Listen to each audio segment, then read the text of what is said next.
Your 60s are actually the absolute peak.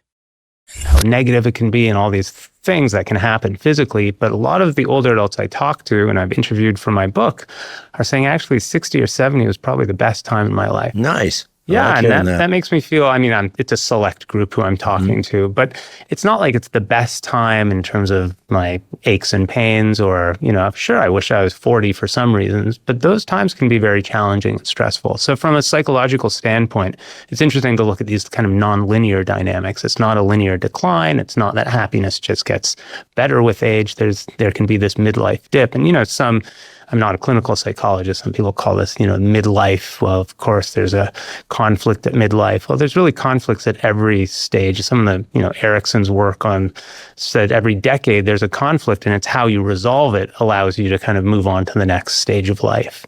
And I think, sometimes we don't think about midlife as much as, well, this is what happens when you're young, and this is what happens when you're old.